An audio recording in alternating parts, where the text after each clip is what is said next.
In 1988, at the height of his career, Eddie Murphy starred in Coming to America, a romantic comedy, emphasis on the comedy, about Prince Hakeem and his journey to Queens, New York in his search for love. There's many a joke made about McDowell's, Soul Glow, and of course, the incomparable Randy Watson. Now, over 30 years later, Eddie Murphy and many of the original cast from the first film are joined by young stars such as Jermaine Fowler and Kiki Layne in Coming to America, where we see if King Hakeem in Zamunda has grown from the lessons he learned as a prince. I'm Ronald Young Jr., and I'm on the couch.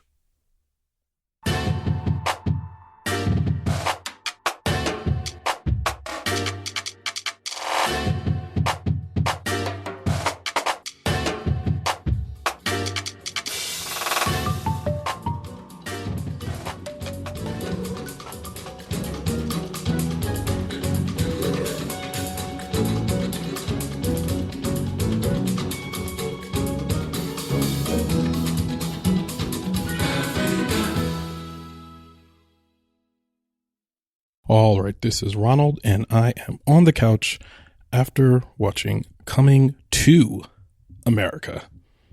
Coming the number 2 America. Coming to America. Directed by Craig Brewer. Written by Kenya Barris, Barry W. Blaustein, and David Sheffield. Story by Barry W. Blaustein, David Sheffield, and Justin Kanew. Based on characters created by Eddie Murphy, starring Eddie Murphy, Arsenio Hall, Jermaine Fowler, Leslie Jones, Tracy Morgan, Kiki Layne, Shari Headley, Wesley Snipes, Teyana Taylor, James Earl Jones, John Amos, Louie Anderson, Vanessa Calloway, Nomzamo Mbatha, and many cameos, and the list goes on. Okay, so this is the highly anticipated sequel, Coming to America. It is available on Amazon Prime, which was not the original place it was going to be released in theaters, distributed, I believe, by Paramount Studios, but it ended up being on Amazon Prime because of the pandemic. This was a sequel that was 30 years in the making. I don't think they took 30 years to make it, but there was always buzzing about them making a second one. Originally, it was Kevin Hart, I believe, was attached to it. That's what they talked about for a while. And as it turned out, it ended up being Jermaine Fowler and quite a few other comedians and actors and actresses in it. So the original Coming to America came out in 1988. I was 4 years old. I am now 36, soon to be 37. And I saw Coming to America, the first one, when I was probably about 11 or 12, or it might have been a little older. I might have been like 13, 14. Old enough to have seen it, after the age in which I could joke about it with my friends and call scenes back and all that. It was a classic movie. It was big amongst the Black community, especially, we quoted a lot. There's a lot of quotable parts in there. I think everyone liked it who saw it, white or Black, but I know amongst the Black community, this is a beloved property. Every part of it. You think about the parts that have Randy Watson, and that's the thing. I'm going to say some things that if you haven't seen the original, you might not know, but Randy Watson, or the royal bathing scene, or the barbershop, all of those. It is a classic movie. It has a lot of very, very iconic scenes, just from Soul Glow, which is there's just a lot of iconic scenes in there that you can just say one word and people will know exactly what you're talking about. You'll start a quote battle immediately, especially amongst Black folks. If you just start just reciting portions of this movie, we love this movie. I love Coming to America. I was hesitant when they said they were making the sequel. I was even more hesitant when I saw the preview because I was like, oh no, where are they going with this? And then I saw the familiar faces, which was nice. It was nice to see everybody. It was nice to see that they brought everybody back. They brought back Vanessa Calloway. They brought back John Amos. They brought back Eddie Murphy, of course, and Arsenio Hall. They brought back all these actors. They even brought back James Earl Jones. And I appreciated all that. And when the movie starts, my biggest fear was that they were going to have us laughing at jokes from the first movie while watching the second movie. And they did. They did. They did not disappoint. As soon as the movie starts, I thought it had a bit of a rough start. They're recycling jokes very soon into the movie. They're updating it. The updates to the jokes are very of the moment. So like, things like carbon footprint, the Beyond Burger, boomers versus zoomers, all of that comes up early in the movie. And then it kind of starts the plot. And obviously this was going to be a very predictable plot, almost. And it was going to have echoes of the first movie. The first movie is very much a romantic comedy. It's about falling in love. It's about a guy who really wants to follow his heart and not do what his father wants him to do. And this movie is much of the same. I think the first movie has the advantages of being early in Eddie Movie's career. It has the advantages of people having to go to this theater to see it, of not having to deal with streaming or memes or all of the other things that kind of make seeing a movie right now difficult for people, or make people sitting down to pay attention to a movie very difficult, unless you're a Marvel movie.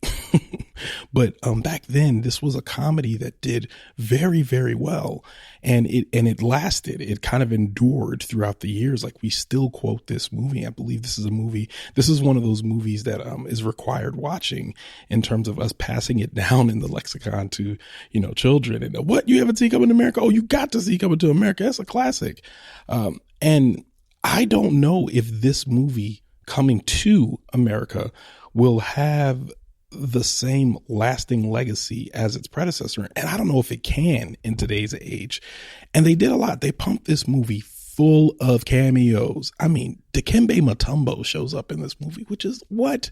And I won't go through all of them, but In Vogue, Salt and Pepper, Gladys Knight, all of these people show up in this movie, cameos, singing, dancing, just showing up for one line and it's entertaining. Wesley Snipes is a villain in this movie, playing a very funny general. And the movie, it has too much weight from all the cameos, all the acting, all the different people in it, and all the different storylines. And of course, the main storyline is supposed to be centered upon a love story, as well as Prince Akeem kind of, has he lost his way? Oh no, I thought I came here to change things.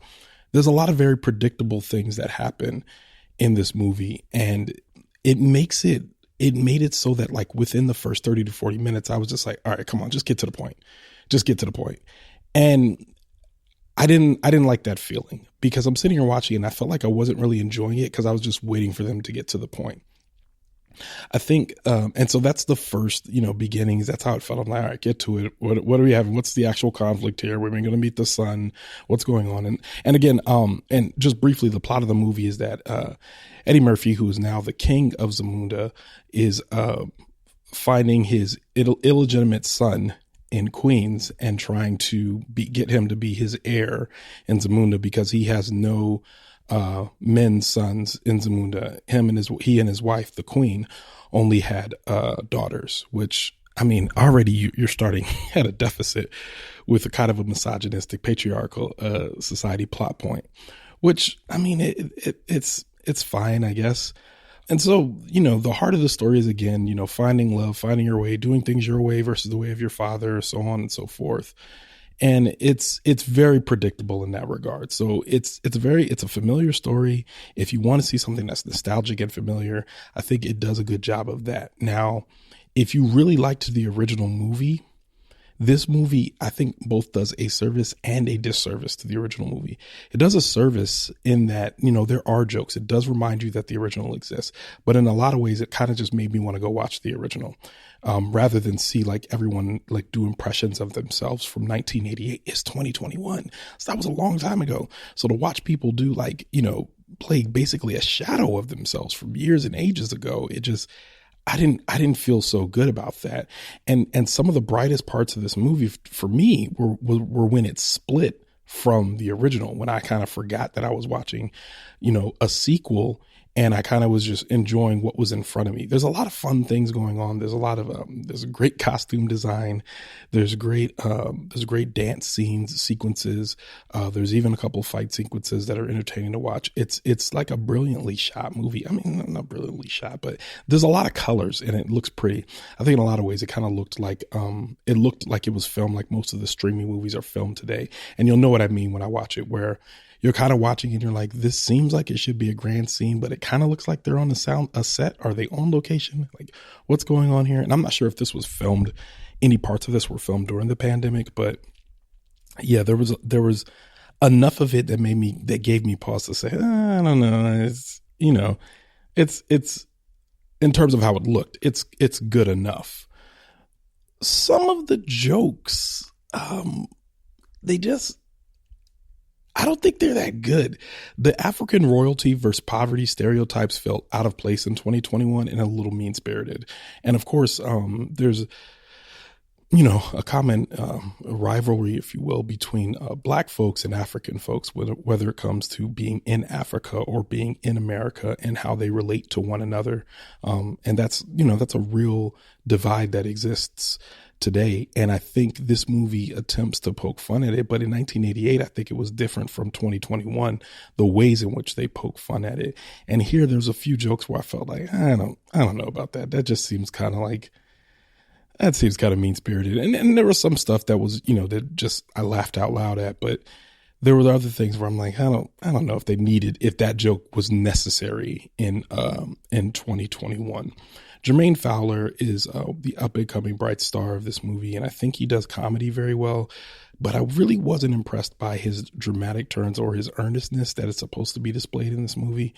I think it was it just felt a little bit contrived, and it felt like it was more difficult for him to do those portions than it was for him to be funny or to crack jokes or to be like a foil to Eddie Murphy, or to be like kind of being the guy cracking jokes at how old Eddie Murphy is, or how this is not how we do it no more, old man. Like, those parts were always better.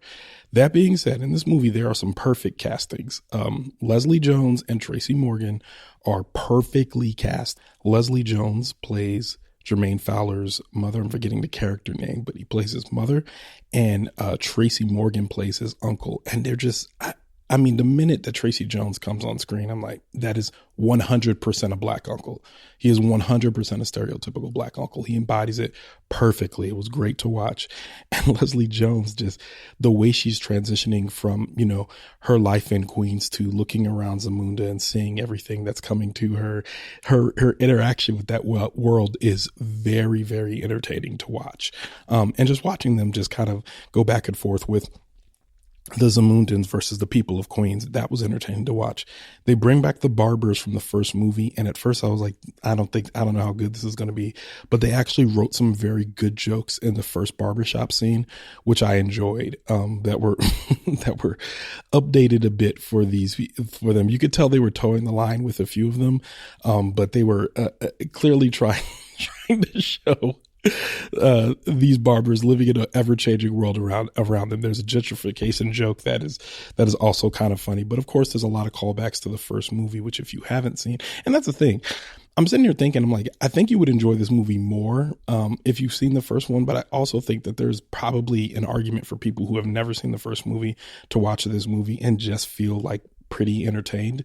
But I think if somebody watched this and didn't have any interest in seeing the first movie, I don't know how I'd feel about that, because I think the first one is just, it's very well done. It's very efficient storytelling, the first movie. It's again, and I'm citing the first movie because while it is predictable in its own right, and while it, there's a happy ending and all that, and it's in its own right, I feel like this wasn't as efficient in its storytelling.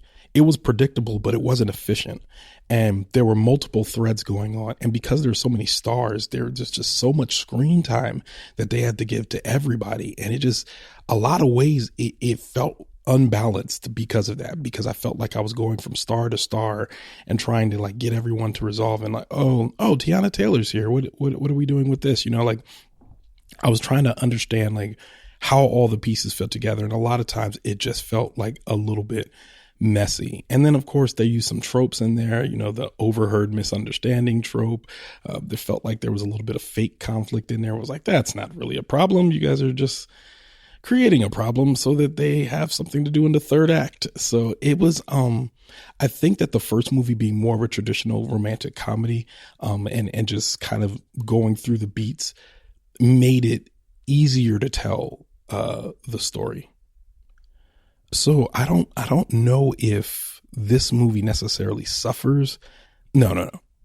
I do know this movie suffers from the weight of the first movie, the anticipation of 30 years between these two movies, as well as bringing back the original cast and all of these people feeling like it kind of felt like they all felt like they had a responsibility to do justice to the first movie. And to be honest, I just don't think they ever stood a chance. I don't think they ever stood a chance of being as good as the first movie. I don't think they ever stood a chance of being anywhere even close to the cultural moment that the first movie was. As a matter of fact, the second movie is really just more waves from the cultural moment of the first movie. So I just don't see that they actually accomplished what they were looking for with this. So with all of that being said, I would give this movie 2.5 stars. I didn't hate it, but I didn't like it that much either. I laughed and there were good parts in it. And I think I'll probably get into arguments with people about how good it is. I think the last, maybe half an hour was better than the rest of the movie. But I don't know that this movie will get better every time I watch it, like Coming to America did, just picking up things, watching. I don't know that this movie will get better with time. So yeah, it was, I wasn't disappointed because I was not expecting much. So my expectations were already low. I expected this to be a 3-star movie. Only drops half a star if you think about it that way. So maybe not as bad. I don't know. I think this could go many places. You could watch this in an afternoon on a Saturday and really enjoy it. Or you can, watch it with your parents who love the original, who maybe saw it in the theaters, and they might be like, no, what is this? What are we watching? So it all depends. I watched it by myself on the couch and, I laughed out loud a few times, like I said. So, but I still think it just wasn't quite what I wanted it to be. In a lot of ways, it felt like more of a family comedy, which I'm not opposed to family comedies, but there's a certain amount of corniness that comes with that. And I think that came through more in this movie than in the first. So yeah, watch it. It's on Amazon Prime. If you have Amazon Prime, go ahead and watch it. It'll give you something to watch. We're still in a pandemic.